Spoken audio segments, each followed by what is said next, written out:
As you know, we love Fridays because it means we get to meet a new friend from Helping Hands Humane Society, and I've got this one just making itself really comfortable.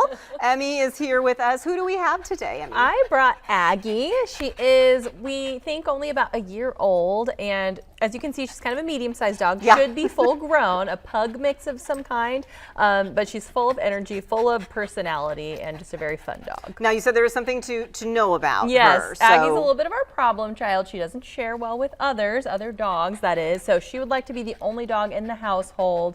So if you are a single dog family and you're looking to add someone, Aggie might be perfect. Okay, so we need to be by yourself. Yes. Now, it's very important that we bring Aggie today because there is some information that the shelter has been trying to get out to people. There's a little bit of an alert to issue when it comes to strays and dogs specifically. What is the situation at the shelter at this moment? Everybody knows we've been very full, but it's kind of hit a critical capacity recently where we didn't even have 2 to 3 kennel wiggle room to work with. We kind of, last night we said tomorrow we're going to open with 0 kennels to start. Like, we cannot take in more dogs right now. So we tried to get the information out there as much as possible. Please do not bring dogs to us. Now, of course, we have a contractual obligation. If there are aggressive dogs, injured dogs, sick dogs, we want to be able to prioritize them and have our resources go towards them. So that's why we're asking people as much as possible. If you find a nice, friendly, lost dog wandering around, do everything you can to try to find their home so they don't have to come to the shelter. You said there's some interesting information from animal control when it comes to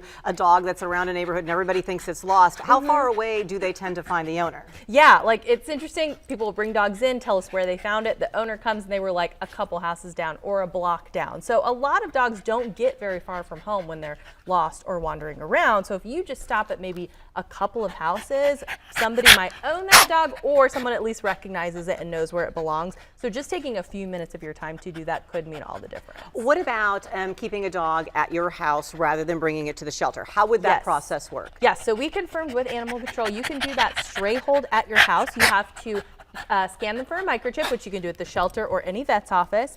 So people are willing to keep the dog. They can still bring them to you to check for the microchip this weekend. We'd be very happy to scan it for the chip. File an official found report with us, which you can do when you come in or through the website. And you need to somehow post that you have found a lost dog. So that could be physical flyers in the neighborhood and or social media posts. Which your very own page would be a way to show that you're doing that. What should we keep in mind when approaching an animal? Because I think that part of it might make some people nervous. Like, I could keep them in another room, but I don't know anything about this animal. What should I be concerned about? Yeah, we should always be cautious with animals that we don't know. And a lot of times the difference is if that animal willingly approached you and had like positive body language versus you having to go catch or chase down an animal. A lot of times they approach you. That's a good sign of their sociability. But the other thing is, don't be afraid to keep them in your yard, especially if you have a fenced-in yard, as long as they have shade, water, food.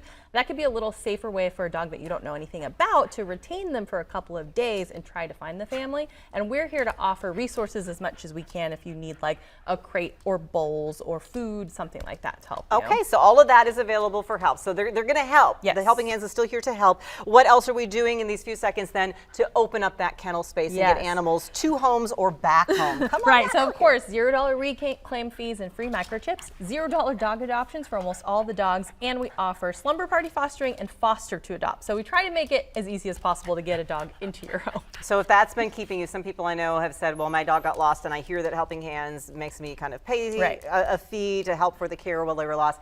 There is not that fee currently. Yes. So don't let that keep you away from the shelter. And if you can do anything to bring a dog home, short-term or permanently, or set yourself up for a foster fail. I saw somebody comment, hey, just tell them they're there for a foster, and then they just don't go back. Exactly. Help them out. HHHSTopeka.org has all the information that you need to know. Emmy, I appreciate you coming and explaining all of that. And if you want Aggie just wants to love. Aggie wants to love you. Check him out. Thanks for being with us. We'll see you at 5. Get the latest news, weather, and sports at